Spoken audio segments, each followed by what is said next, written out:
Victory over Superman was only the beginning of Aquaman's rise to power.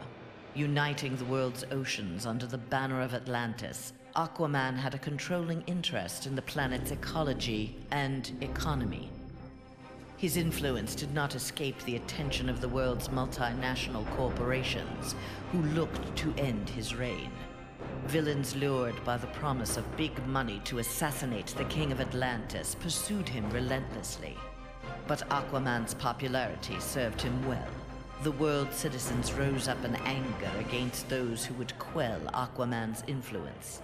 The threat abated. A groundswell of support began for a united Earth under Aquaman's command.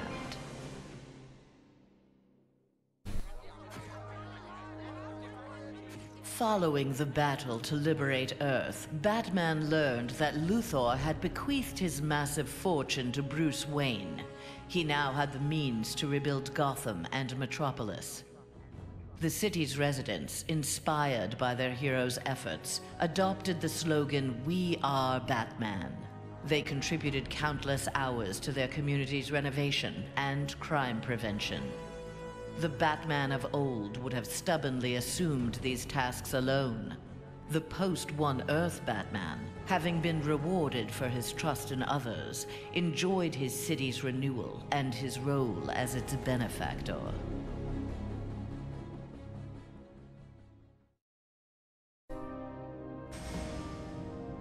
Mere days after returning to his Earth, Green Lantern, in an event mirroring his ascension to the core, witnessed the crash landing of an alien ship. Investigating the wreckage, he encountered the pilot, who claimed to be Abin Sur. But this Abin Sur wore no power ring, and referred to him in halting breaths as the Almighty One. Green Lantern tried to convince the alien of their past, that Abin Sur had named Hal Jordan his successor as the Green Lantern of Sector 2814. But the alien died from his wounds before Lantern could learn more of him. Lantern left immediately for Oa. The Guardians were his only hope of solving this mystery.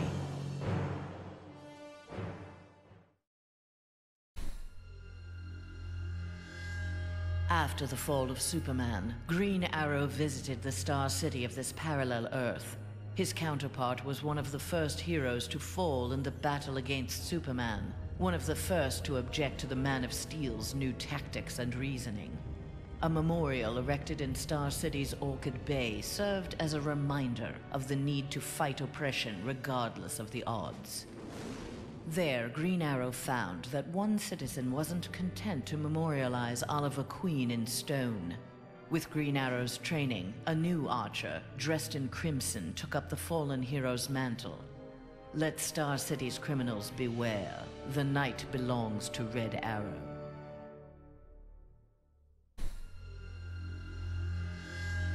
Flash had taken down the High Counselor, but the atrocities he had abetted during Superman's regime continued to haunt him. His shame eventually drove him into exile. Whether wishing to make further amends or simply unable to stop himself, Flash continued to use his powers in the pursuit of justice.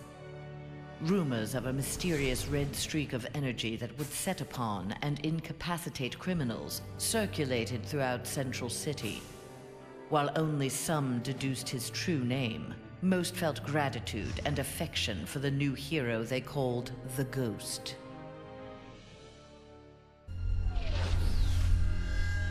After Superman's defeat, Cyborg led the assault on the Fortress of Solitude to flush out remnants of the High Counselor's regime. The fortress was well defended, the battle intense.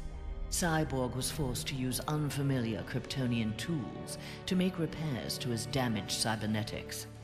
Enhanced with the alien technology, Cyborg found he could communicate with Superman's androids and order them to apprehend the opposition. With his army of super androids, Cyborg will bring justice to the world.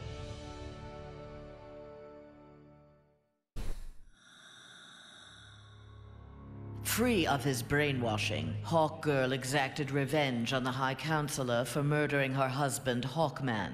She was nevertheless sent to prison for her role in the regime. One night, she awoke hovering above her cot, glowing with eldritch light. An instant later, she stood at the bottom of a shallow crater. There, she found the source of the light, a meteorite of pure nth metal.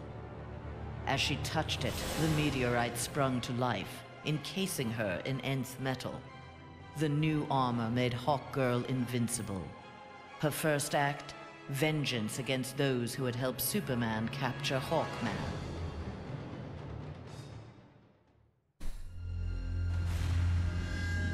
Wonder Woman returned home to find her dimension in ruins. Aware of Superman's despotic rule of the parallel dimension, the gods of Olympus vowed to preemptively eliminate the metahuman scourge from their world. Under the direction of Zeus, they hunted down and eliminated nearly all superpowered mortals. All that remained to oppose them was Themyscira. Wonder Woman and her Amazons fought back against the Olympians with unrelenting courage. Despite heavy losses, Wonder Woman's forces ultimately prevailed. They took reign as the new Olympians, ushering in an age of peace and prosperity.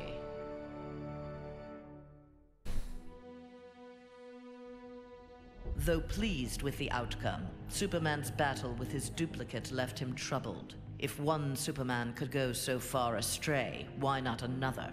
Preventative measures were in order. After much discussion with his fellow Justice Leaguers, Superman ingested a remote-release kryptonite capsule. At any sign of instability, the kryptonite would permeate his body, killing him. The question of who could trigger the device was solved democratically. Each week, a different Leaguer would take possession of its remote control. Only Batman was denied a shift.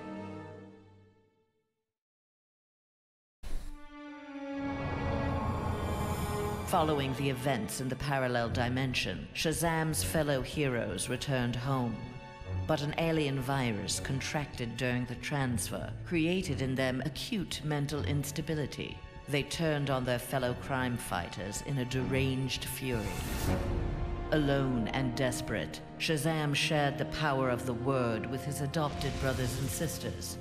Their purity of heart gave them courage.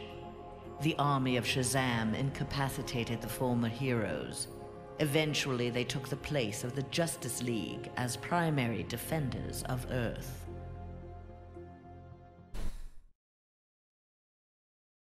Not all heroes were destroyed by Superman. Some were actually created by him. A technology wizard, Barbara Gordon had eluded detection by One Earth intelligence, feeding information to the insurgency under the code name Oracle. But after the regime's murder of her father, Gotham Police Commissioner James Gordon, Barbara channeled her anger into a new alter ego. Sensing the right opportunity to strike, she attacked Superman directly. By defeating the High Counselor, she had announced Batgirl to the world in impressive fashion.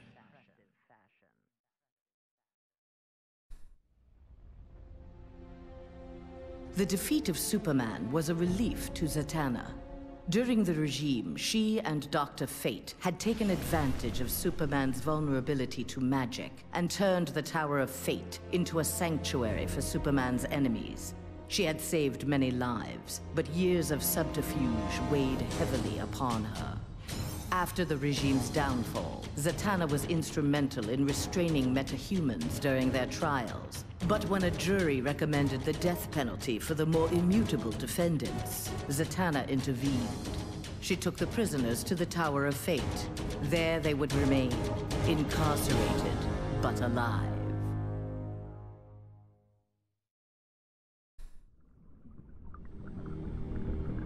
Banishing his friend and former teammate Superman to the Phantom Zone was difficult for J'onn J'onzz, but necessary. As the One Earth regime had formed, J'onn, ever the outsider, had chosen to watch from a distance to bide his time. He assumed the form of an Atlantean and served as royal archivist. Aquaman little suspected that his trusted subject's uncanny ability to gather news of the surface world was the result of telepathic powers. When Jean learned that heroes from a parallel dimension were aiding Batman's insurgency, he assisted as well, leading rescue operations in Metropolis and Gotham after Superman's rampage. In the post-regime era, the Martian Manhunter continued to serve his adopted world, gathering the next generation of heroes to form a new Justice League.